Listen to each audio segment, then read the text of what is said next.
So tonight, our topic is the gospel of life. It's the first of two talks, respect, protect, love, and serve, which, as you'll see, is a quote from John Paul II.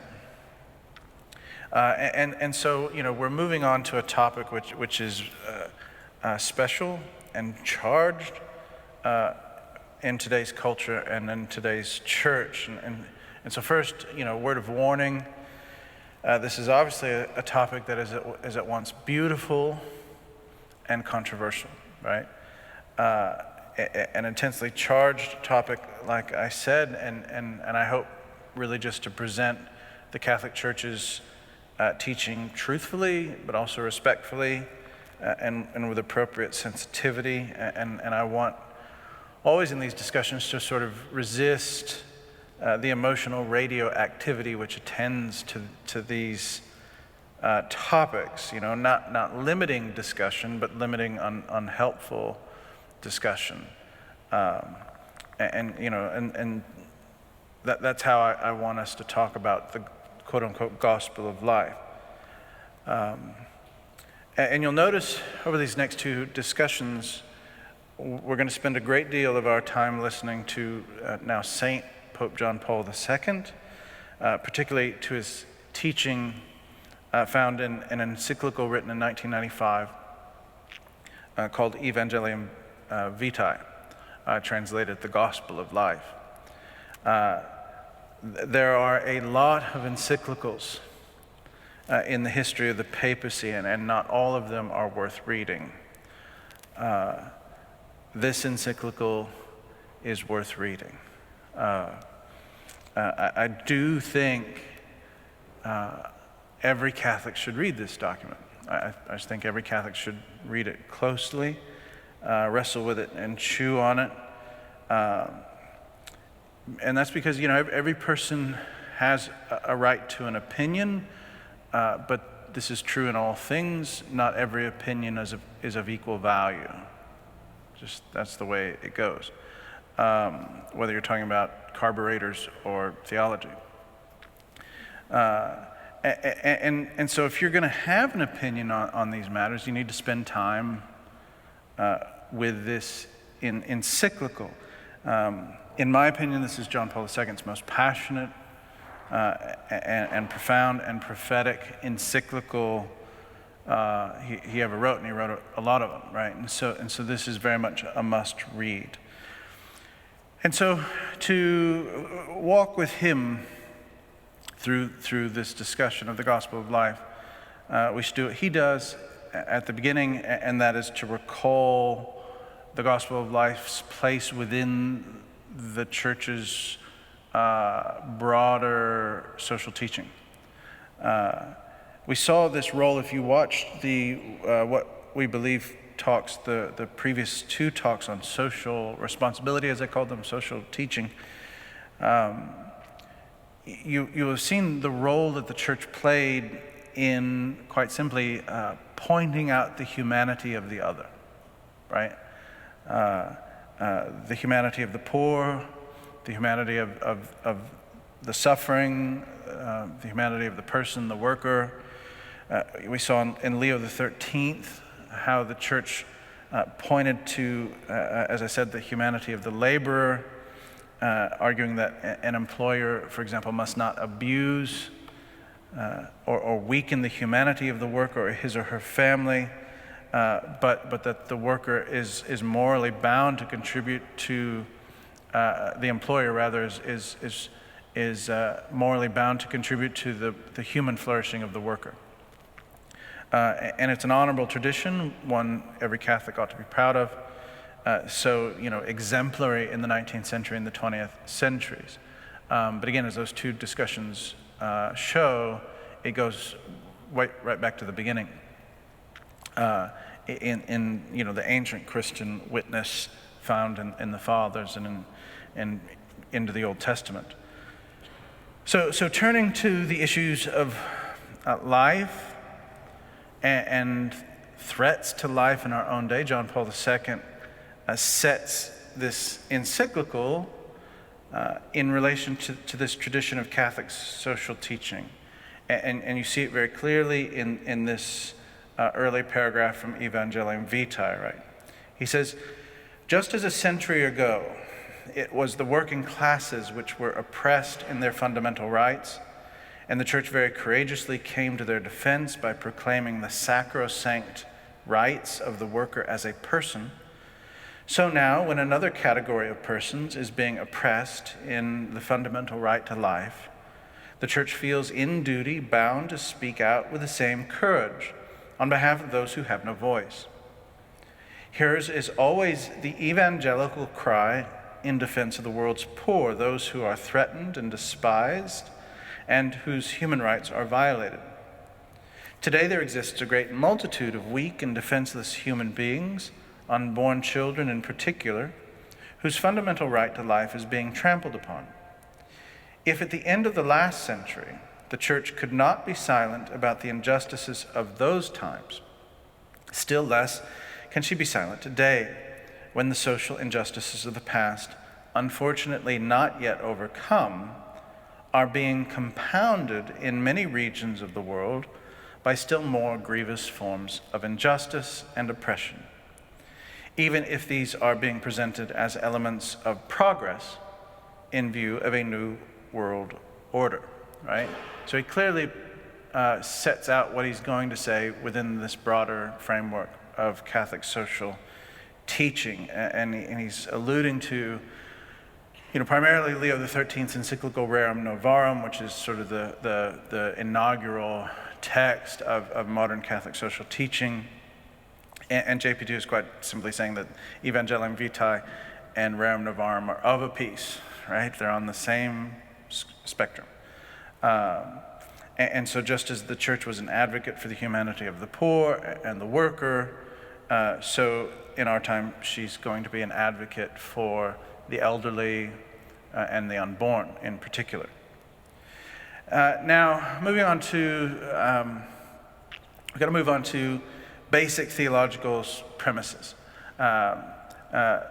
rooted in natural law regarding human life as they're found in Scripture, right? What is the sort of theoretical, biblical foundation of the Church's advocacy for the humanity of the poor, the unborn, so on and so forth? Where does it begin? We look at Scripture. And in Scripture, we not only instinctively perceive that human life is good and something to be preserved and something special, we also understand that all of this goodness, what is special about human creation is that it is indeed part of creation, right? So this is what Jews and Christians say about themselves. So just broad brushstrokes here. First, we believe in the basic goodness of all created material, right? All created stuff, insofar as it exists, is good, right? We're not Gnostics. We're not sort of strange Platonists which believe that material stuff is evil. If it's stuff, it's good, right? There's some goodness in it, right? And we get this from Scripture, right? And not just philosophical reflection. There in Genesis 1, and God saw that He made everything that He made, and behold, it was very good, right? So again, created matter, to speak philosophically, in that it's created by God, right? It's never not created by God. And so insofar as it's created by God, it is good, right? Because God created it and said, look, this is good.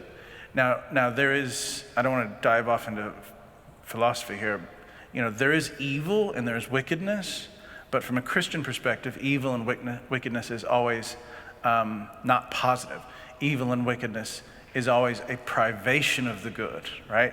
Something has gone wrong, right? There's no sort of purely wicked essence or purely wicked person. There's always some privation which explains evil, explains wickedness.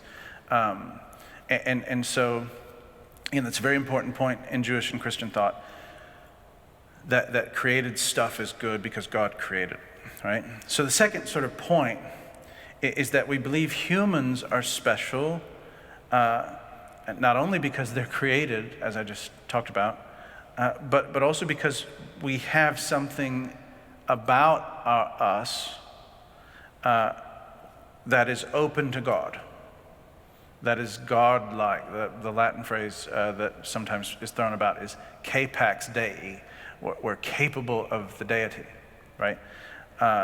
We share in God's image, right? And so there's something transcendent about human beings, we believe, right? And again, we find this not just in reflection, but in Scripture, in Genesis 1:27. So God created man in his own image, the image of God. He created a male and female. He created them.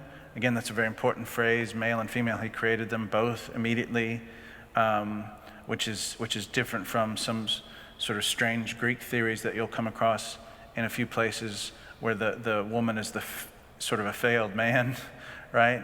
That somehow the uterus didn't get the right temperature, right? Strange, these ideas. In Jewish thought and Christian thought, male and female were both immediately created by God. There's an equality there. At least at the level of nature, if not culture. Also from the second creation story in Genesis 2, then the Lord God formed man of dust from the ground and breathed into his nostrils the breath of life, and man became a living creature. This is another way of talking about human beings, how they're made in God's image. And the point really simply is that there's something, there's some intimate causal inspirational connection between our existence and God's intention. There's some cause and effect between God's intention and our existence, right? And that makes us capax Dei, right? That makes us unique in creation. The Catechism sums it up, this primeval view here. The church teaches that every spiritual soul is created immediately by God. It is not produced by the parents, and also that it is immortal. It does not perish when it separates from the body at death. It will be reunited with the body at the final resurrection. And so this is the basic data when it comes to what Catholics believe about human beings, right? Jews too, basically. We are not the products of chance. We're not the products of biological or even cosmological accident. The bold claim of the church, that the church makes and that Scripture makes, is that each individual, billions and trillions of them, each individual is created immediately and directly by God. Each individual, right? No matter who or where this person is. And it's like saying in God's mind, in the divine mind, he thought of you intentionally and said, I want to make you. Think about that. That's what we believe about God, that every single human being, not just the ones you love, God said, I want to make that person. Created immediately by God in his image and likeness. So Christianity, to put it this way, Christianity has a very high doctrine of human worth, right? An extremely high doctrine of human worth. And we say that, we say that because we believe that God is intimately involved in our being and in our destiny, right? So unabashedly, we have a very high doctrine of the human person.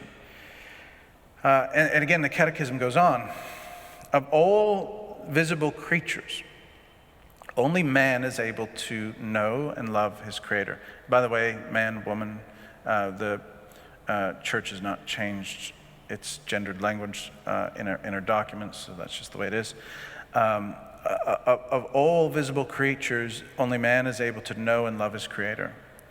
He is the only creature on earth that God has willed for its own sake, and he alone is called to share by knowledge and love in God's own life. It was for this end that he was created, and this is the fundamental reason for his dignity, right? So my dog, for example, I don't have a dog, but I did for a while. Now I have children. My dog couldn't know God the way I know God. Sentimental thoughts aside, my dog could know God the way I know God. The Church believes that human beings are special in that way, right? There's a relationship that humans have with God that other creatures do not possess, right? Which is the import of Genesis chapter 1. You and I have an intellect. We have intellects, right? And what that means is, in short, I and you, I can commune with the divine personally, right? A dog does it differently, right? And that's actually beautiful. John Paul II goes on in Evangelium Vitae. He said, the life which God gives man is quite different from the life of all other living creatures. Man has been given a sublime dignity based on the intimate bond which unites him to his Creator. In man there shines forth a reflection of God himself. And again, I'm just trying to hammer home the point that Christianity and Judaism, we have a very high doctrine of humanity. John Paul II, you'll see in that quote and in this next one, he calls it sublime, right? There in paragraph 38, he says, here the Christian truth about life becomes most sublime. The dignity of this life is linked not only to its beginning, to the fact that it comes from God, that's that I will make you idea of creation, but also its final end, to its destiny of fellowship with God in knowledge and love of him, that is intellect and will, right? You and I, this is what our dog lacks, right? In the intellect and will, the way we have will. And so what John Paul II is saying here, with the church is, again, that humans are special, they're sacred, because God made them in his own image immediately. Immediately is a very important word, directly, one by one, but also because God made human beings so that they may be with him, right? Destiny. In order to commune with him and to live with him, which is heaven, basically. So the sacred dignity of a person is based on God's desire to create him and on God's desire to be with that person whom he has created, right? So it's a person's origin and destiny, which makes for our understanding of what we'll later talk about, the sanctity of life. Because when we think in these terms, in these Christian Jewish Book of Genesis terms, it becomes harder for us to look at a human being of any state and say, well, it's just a biological specimen, right?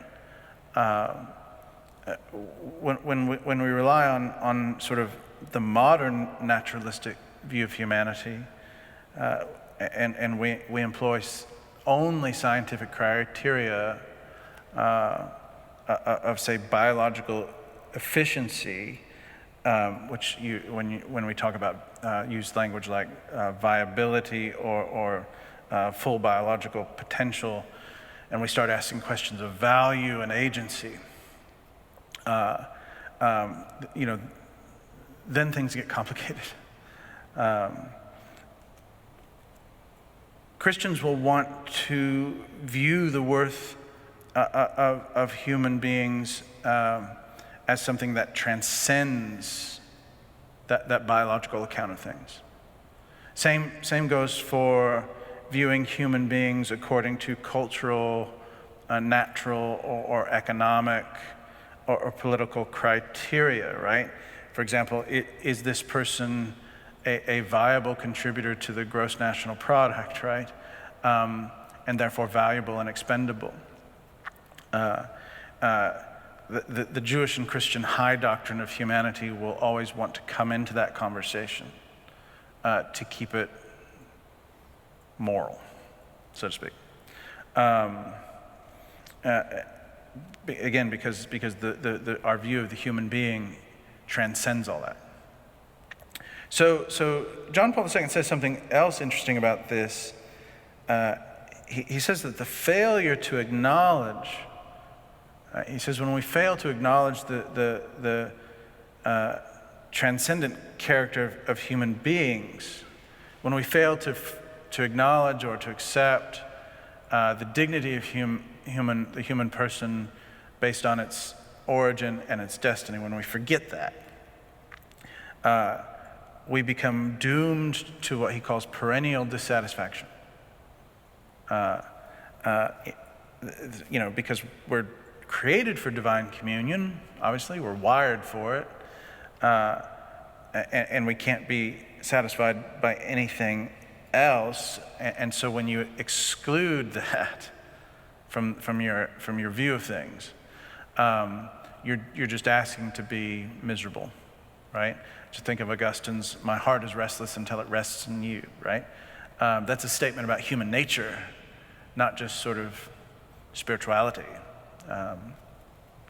So again, JP2 is not saying anything original here. He's just saying that, until we find what we really are looking for, we'll never be able to satiate our existential thirst. And when you put God out of the picture, you're just doomed. Like Bernard of Clairvaux said, the wicked walk in circles, right? You'll never find it. And it's at this point in Evangelium Vitae that JP2 begins to talk about Jesus, right? Which is obviously the answer. So finally, one last note on why humanity is sacred. I think this is another sort of beautiful point. Humanity is sacred because it's a place for God to manifest himself, right? Think about that. It's a place, life is sacred because it's where God manifests himself, where God shows himself, right? Think about that when you see your little grandkids or your kids or the love of your life, or just the beauty of innocence. What's that experience you're having?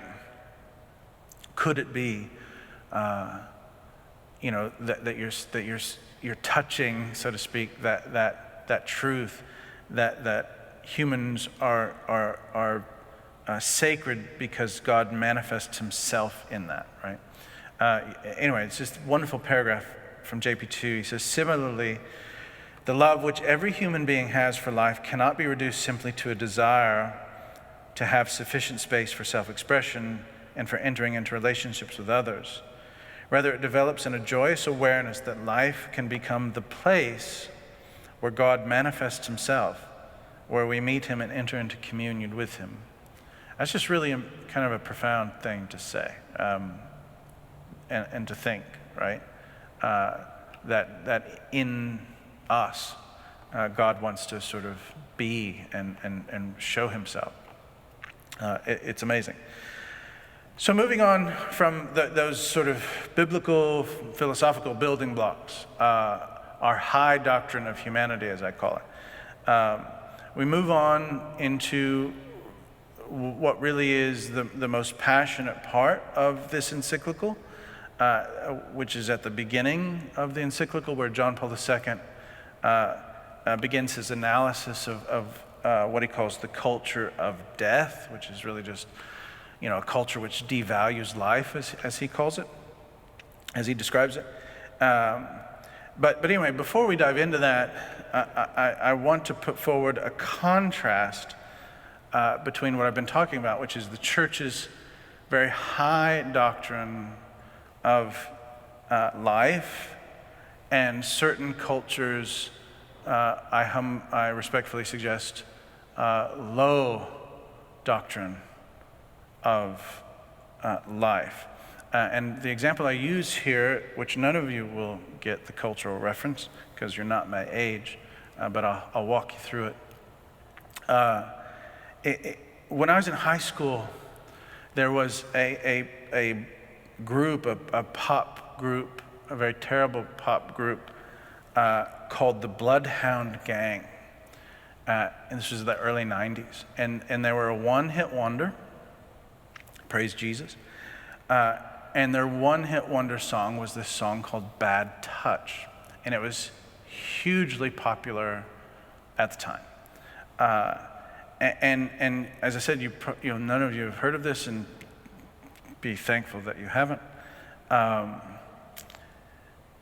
The chorus goes like this, and this is a song that was part of my growing up. The chorus goes like this: do it now. You and me, baby, ain't nothing but mammals. So let's do it like they do it on the Discovery Channel. Right. That was a really popular song when I was in high school. That song represents, I suggest, a low doctrine of humanity, right? And if you ever, there's this documentary on HBO Max about Woodstock '99, which is again from my generation. If you were ever to watch that, you would again also see what I mean about a low doctrine of humanity.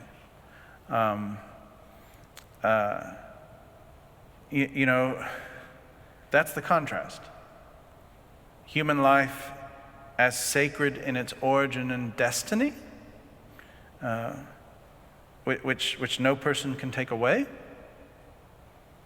or we're nothing but mammals, right? Two different views of humanity, two rival views of humanity. And John Paul II looks at this, not superficially, but philosophically, biblically, and for me, in the most coherent way I've ever come across. And he does this by meditating on the story of Cain and Abel, the story of the first homicide, as you know, in human history. Cain killed Abel in Genesis 4. It didn't take very long in the Bible for murder to come about. And the Pope sees this story of Cain as paradigmatic for all violence, right? He says it's rewritten daily with inexorable and degrading frequency in the book of human history. In the story of Cain, we see the origin of violence in envy and anger. And in the story of humanity's first murder, it's also not insignificant that it's violence which destroys the bonds of kinship. Right? The first murder is fratricide, right? So it cuts at kinship, which John Paul II unabashedly sees as symbolic of abortion and euthanasia, right? Which are often committed by family members, right? We also see, that God avenges the victim, Abel, and that Cain, when he tries to defend himself, he covers up his crime significantly with a lie, right? And it's a lie which denies kinship, right? What does he say? He says, am I my brother's keeper, right? Defending that first act of violence, he has to deny kinship, which he just violated, right? And so we see in this story, JP2 does, and he's not the only one, the psychological mechanism of murder, right? One must dehumanize, devalue, or at least recategorize the victim. You must recategorize the victim. And this is true of all violence, whether, whatever it is,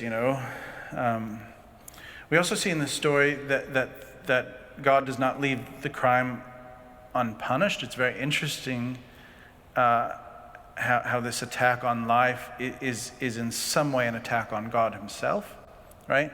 Remember what I just said a few minutes ago about in the human person, God reveals himself, right?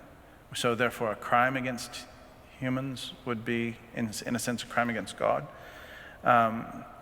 But again, what's interesting in the story is that he does not destroy Cain. He punishes him, but he doesn't destroy him. He exiles him and gives him a protective mark. I don't know why I'm touching my phone. Which is sort of JP2 calls a paradoxical mystery of merciful justice. And so JP2 looks at today's culture in the light of this ancient story, and he suggests, as I have there in front of you, it is impossible to catalog completely the vast array of threats to human life. So many are the forms, whether explicit or hidden, in which they appear today. JP2 is not bashful about suggesting that we are essentially soaked in violence today, right? Yeah, I mean, it all makes sense. Why are we so violent? How many murders did you see on TV this week, right? It all makes sense. But in this encyclical, the Pope's present concern is for a certain category of attacks, what he calls attacks on life. Those acts of violence at life's beginning and at life's end. And so in this paragraph 11, just notice how many times he uses the word attack. He says, here, though, we shall concentrate particular attention on another category of attacks, affecting life in its earliest and in its final stages. Attacks which present new characteristics with respect to the past and which raise questions of extraordinary seriousness. It is not only that in generalized opinion these attacks tend no longer to be considered as, quote, crimes. Paradoxically, they assume the nature of, quote, rights, to the point that the state is called upon to give them legal recognition and to make them available through the free services of healthcare personnel. Such attacks strike human life at the time of its greatest frailty, when it lacks any means of self-defense. Even more serious is the fact that most often those attacks are carried out in the very heart of and with the complicity of the family which by its nature is called to be the sanctuary of life, right? Which is one of the ironies, JP2 would say, of the culture of death. He sees these attacks at the beginning and end of life within a larger, as I said, culture of death, a larger structure of sin. We do have a concept of structures of sin, systemic sin. You've heard a lot of talk recently about systemic racism. Catholics would say, yeah, of course, but they would say that about other things as well. Case in point, this paragraph from JP2. It is no less true that we are confronted by an even larger reality, which can be described as a veritable structure of sin. This reality is characterized by the emergence of a culture which denies solidarity and in many cases takes the form of a veritable culture of death. That denies solidarity is an echo of Cain, who is my brother. This culture is actively fostered by powerful cultural, economic, and political currents which encourage an idea of society excessively concerned with efficiency. Looking at the situation from this point of view, it is possible to speak in a certain sense of a war of the powerful against the weak. A life which would require greater acceptance, love, and care is considered useless or held to be an intolerable burden, and is therefore rejected in one way or another. A person who, because of illness, handicap, or more simply just by existing, compromises the well-being or lifestyle of those who are more favored, tends to be looked upon as an enemy to be resisted or eliminated. In this way, a kind of, quote, conspiracy against life is unleashed. This conspiracy involves not only the individuals in their personal, family, or group relationships, but goes far beyond to the point of damaging and distorting, even at the international level, relations between peoples and states. So again, as I pointed out, we should first note the appeal to solidarity, which goes back to Cain and Abel. But second, notice he talks about society being, quote, excessively concerned with efficiency. Excessively concerned with efficiency. Anyone over the age of 25, I think, can sort of feel that. But taken to other places, who gets to live? How do we define life? These questions, when they're asked, whether stated or unstated, under some vague notion of efficiency, if we have a picture of what human dignity looks like, and say it's, a wealthy person at the top of his or her emotional, biological prowess, aged 26, right? And humans not in that pattern, if they're valued in light of that, things can get tricky, right? Very quickly. Sometimes you'll come across a phrase which, under certain circumstances, makes sense, but also can be very slippery and very dangerous, and that is the phrase "quality of life," right? That's a phrase which, again, under certain circumstances, makes sense, but also needs to be handled with care, because it has also killed a lot of people. My teacher at Duke hauntingly said once, Hauerwas, he said, whenever you hear someone bring up the phrase quality of life, the term quality of life, he goes, know that you're in the presence of a murderer. Right? Dear old Stanley said that. Because it's just life. It's just life, right? Origin, destiny. Created immediately by God, right? And so you got to be careful with it. One example of the conspiracy of life that John Paul II talks about is we're not going to get into specific stuff this week, but this is just an example. An example of the conspiracy against life that John Paul talks about is the popular Western criticism of the church's opposition to contraception in developing countries like Africa. The church is criticized severely, right, for opposing contraception in these areas, because contraception supposedly is helpful in these countries. It regulates birth, it regulates the number of births, and reduces pull on scarce resources, helps problem with starvation and scarcity. Also helps control the spread of HIV. All these things are very, very important. And so therefore, obviously the Catholic Church is backwards because she does not endorse contraception to aid in these issues.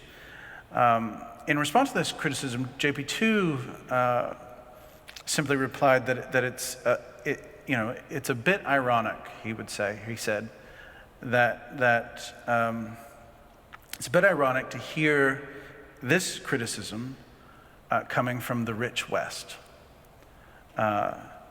It's sinister, he argues, for the rich West to tell developing countries to have fewer babies, when the problem is not having fewer babies, but a problem about the distribution of wealth. When each American consumes 400 times more energy than the average Ugandan, and when all that it would take for us Americans to provide food, clean water, and basic education to the world's poorest people for less than what the West spends annually on makeup, ice cream, and dog food, there's something sick, JP2 points out respectfully, about those same rich people telling poor people to stop having children, right? And that's not the end of the conversation, but that's a very good point. John Paul II asks how this quote-unquote culture of death came about. And he says many different factors have to be taken into account.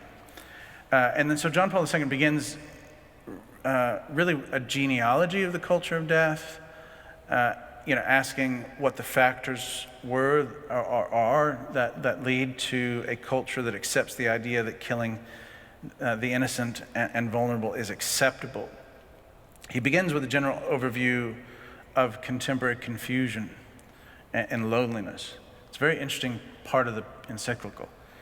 He says there in paragraph 11, he says, in the background there's a profound crisis of culture which generates skepticism in relation to the very foundation of knowledge and ethics, and which makes it increasingly difficult to grasp the meaning of what man is, the meaning of his rights and his duties. There are all kinds of existential and interpersonal difficulties made worse by the complexity of a society in which individuals, couples, and families are often left alone with their problems. If you've ever read Bowling Alone, describes our predicament. There are situations of acute poverty, anxiety, or frustration in which the struggle to make ends meet, the presence of unbearable pain, or instances of violence, especially against women, make the choice to defend and promote life so demanding as sometimes to reach the point of heroism, right? The fact that you don't know your neighbors, right? The fact that we don't, like I was driving home from Possum Kingdom Lake the other day, and I grew up in that part of Texas where you lift the finger on the steering wheel to wave hi to the person passing. That's dead now, sadly. But anyway, and so when we're lonely and isolated like that, having forgot, the origin and the destiny of the human person, doing the human thing like caring for an unwed mother or being present to the aged and the dying, that genuinely becomes unbelievably heroic, right? Because no one else is going to help you, right? And JP2's, that's just what he's saying. He also isolates, and we've talked about this before when we talked about conscience, you'll remember, hopefully, the twisted view of freedom, which is present in modernity, and it funds so much of the culture of death. He says this in paragraph 18.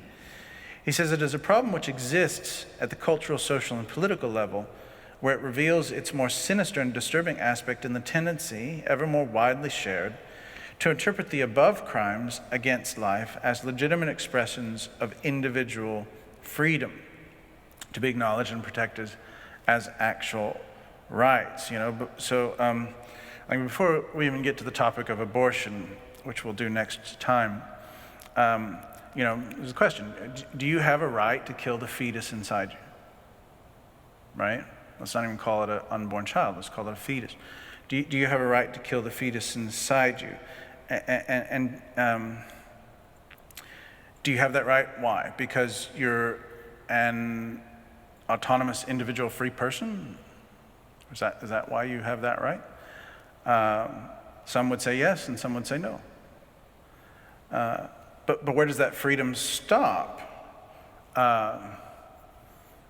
Do you have the freedom to kill other things, right? If you read Tooley's book, which was one of the early philosophical justifications for abortion in America, a very popular text, he would say, yeah, you do have a right to kill the child ex utero up to a certain point of viability. Why not? Peter Singer says the same thing. Where do you draw that line, right? And who gets to have that freedom? Do you have the freedom to kill yourself? Can you do that? Remember when we talked about conscience, that freedom in the Christian sense is freedom to be what you were created to be, right? Not freedom to do whatever you want, right? You'll remember the conversation about the bread and the brick, right? I am totally free to break my teeth on the brick, but if I were to do that, I would be a slave of stupidity and also toothless. If I chose well and chose the bread, I would flourish. I would be free in the classical sense, right? Are you free to do these things, right? And what does that mean?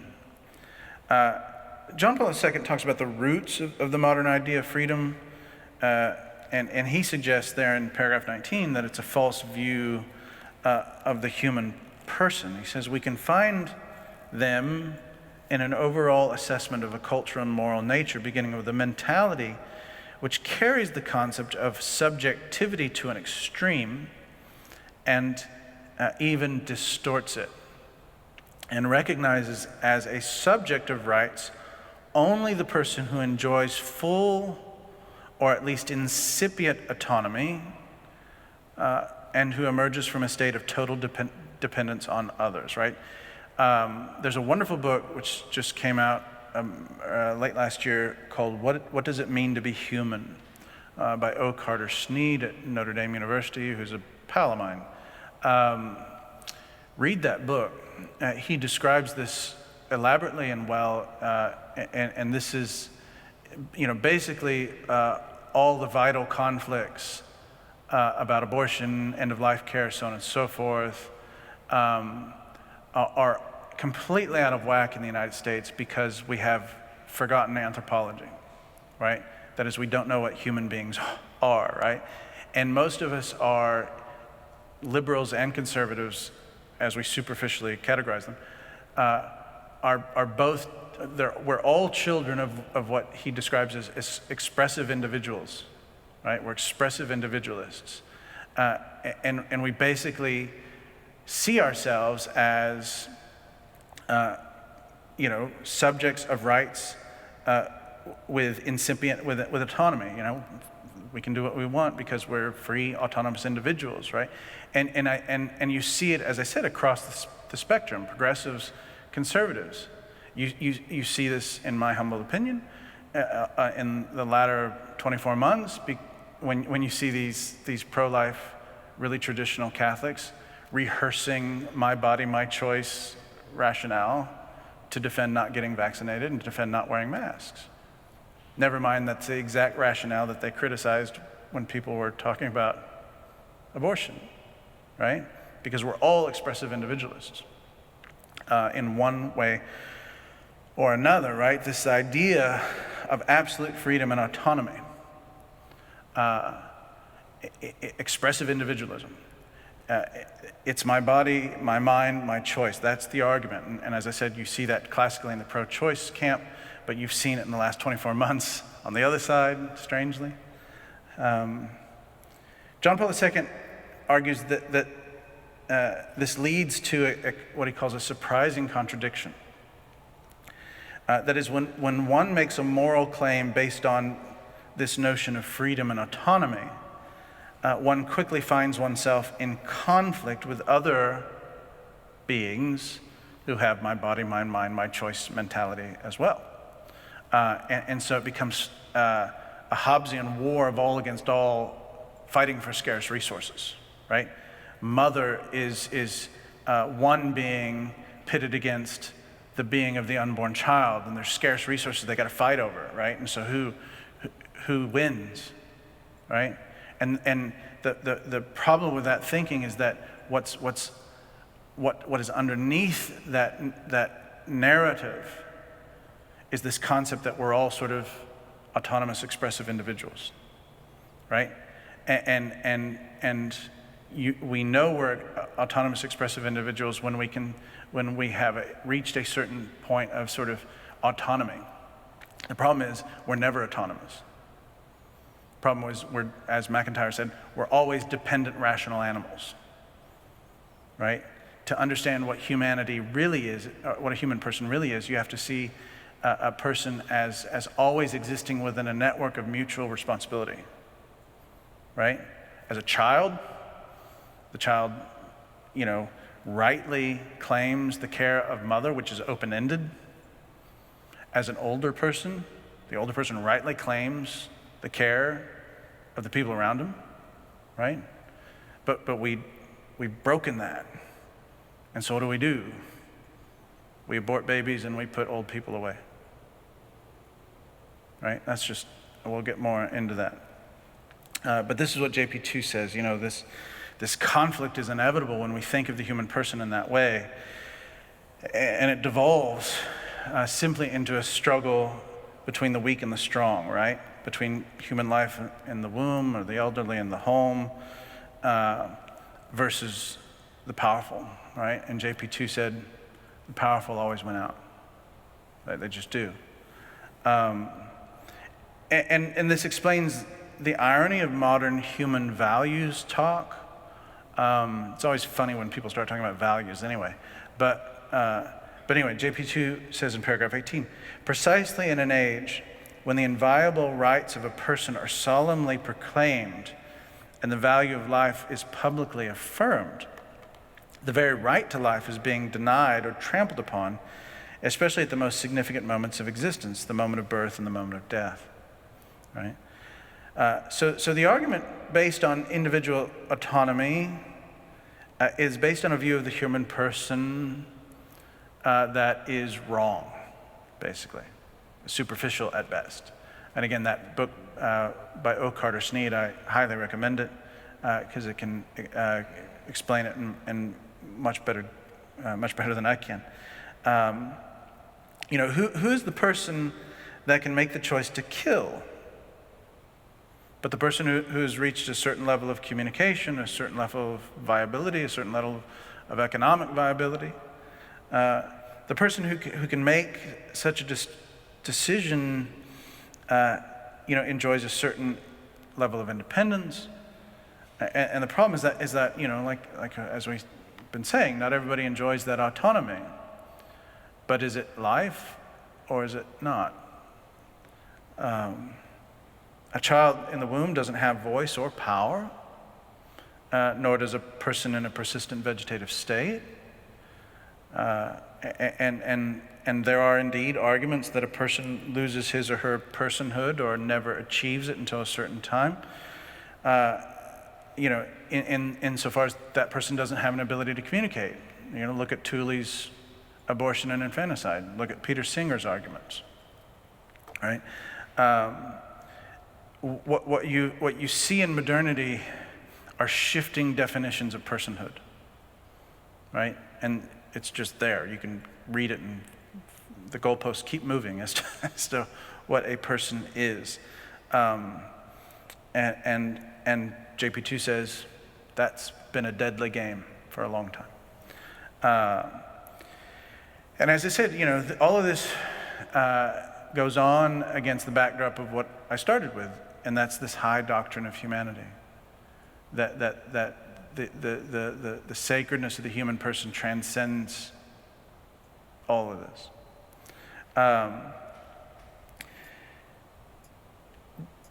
In order to rationalize things like abortion and euthanasia, JP2 goes on, we must in some way depersonalize the one being killed, as we've been talking about.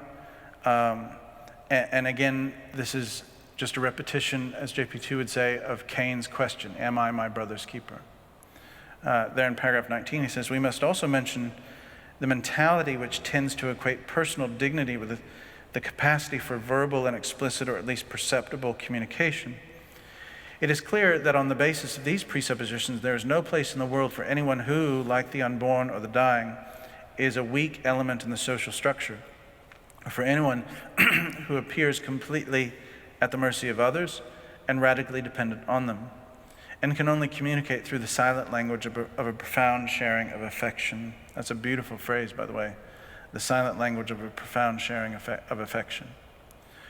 In this case, it is force which becomes the criterion for choice and action in interpersonal relations in the social life. At the heart of this culture of death, as I've said, is, as JP2 argues, is the denial of solidarity, right? It's that Cain defense. And it's basic to the rationalization of killing. And it's also basic to, all sorts of other reasonings we employ. I can't raise a child like this in this poverty. He wouldn't have wanted to live like this. These basically quality of life arguments either define personhood or make judgments about life according to some sort of shifting cultural or emotional notion, and not according to the idea that God created this person immediately, right? Origin, destiny. And it's this rationalization, JP2 says, is often employed by the killers against the killed, right? Which is why my teacher at Duke, Stanley Hauer, said, whenever someone talks about quality of life, know that you're in the presence of a killer, He's being hyperbolic there, obviously, but he's making his point. And this reveals, and again, we shouldn't get thrown by words, this reveals the sort of totalitarian nature of the culture of death, the power that is brought to bear in the culture of death. There, again, in paragraph 19, it says, at another level, the roots of the contradiction between the solemn affirmation of human rights and their tragic denial in practice lies in a notion of freedom which exalts the isolated individual in an absolute way and gives no place to solidarity, to openness to others and service of them, right? Whenever we want to sort of rationalize abortion, we talk about atomized individuals in a vacuum, right? While it is true that the taking of life, not yet born or in its final stages, is sometimes marked by a mistaken sense of altruism and human compassion, it cannot be denied that such a culture of death, taken as a whole, betrays a completely individualistic concept of freedom, which ends up by becoming the freedom of the strong against the weak, who have no choice but to submit. Right? Moving on, we'll talk about this more in detail next time. Another characteristic of the culture of death is the eclipse of the sense of God and of man. JP2 again turns to the story of Cain and how Cain, after he did what he did, he hid his face from God. He says, consequently, when the sense of God is lost, the sense of man is also threatened and poisoned. It's a very profound thing to say. When the sense of God is lost, the sense of man is threatened and poisoned.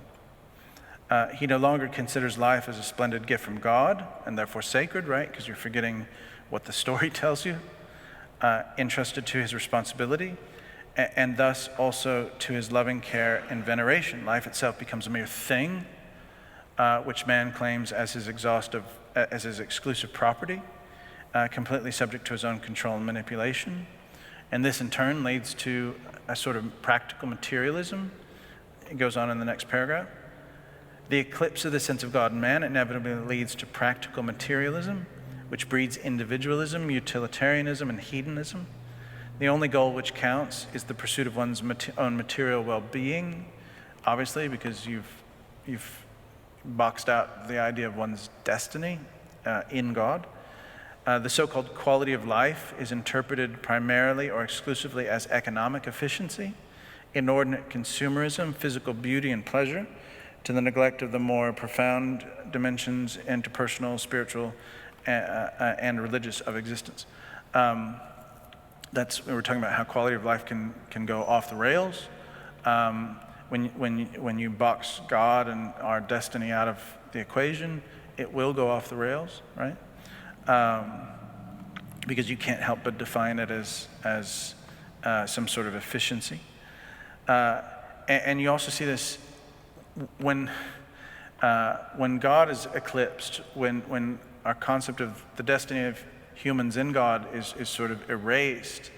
It's that perennial, it's that search for meaning, which is doomed to perennial dissatisfaction, as JP2 calls it, and which turns into a materialism, which also turns into a drop-dead fear of all sort of pain and suffering, right?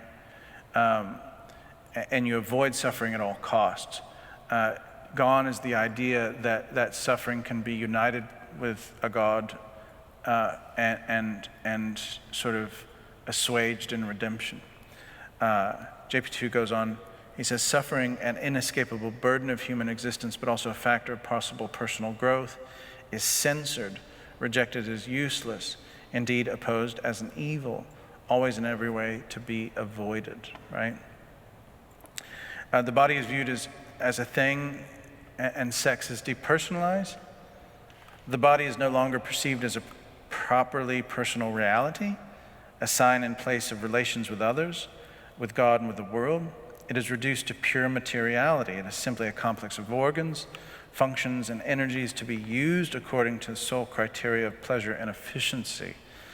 Consequently, sexuality too is depersonalized and exploited, from being the sign, place, and language of love, that is, of the gift of self and acceptance of another. If you want to read JP2's early stuff on this, on love and responsibility, it's a very good book. It increasingly becomes an occasion, an instrument for self-assertion and self-satisfaction of personal desires and instincts, right? And this is a problem, I suggest, this is a problem which is present in not a few married couples, right?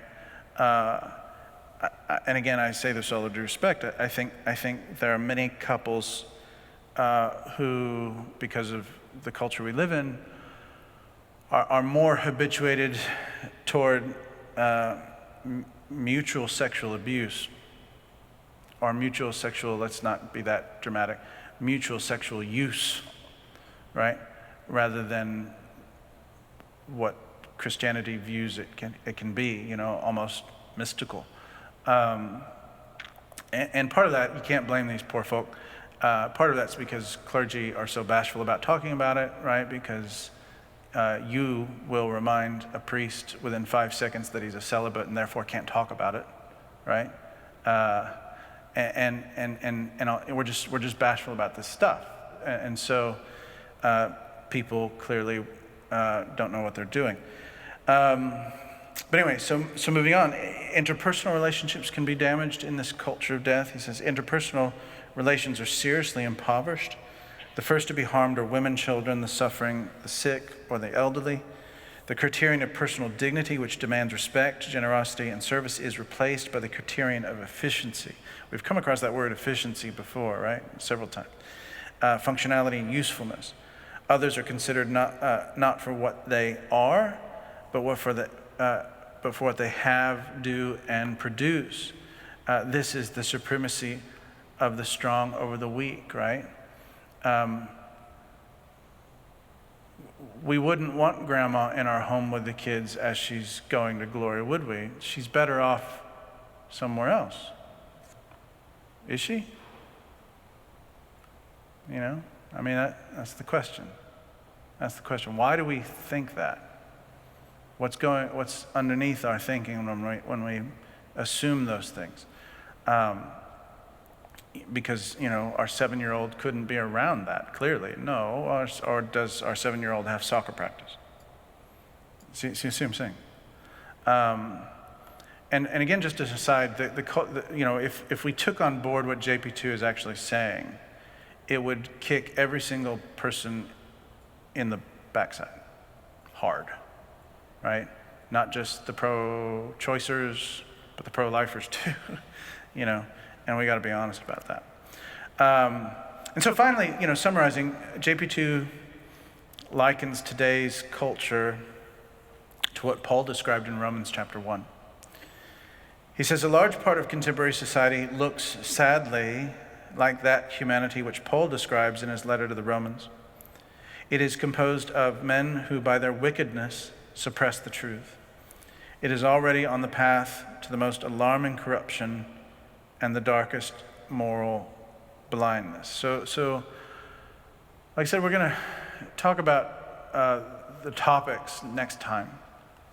This first half is extremely passionate, and if you read it, I think it's filled with what you could call righteous anger. You see in this encyclical John Paul II upset.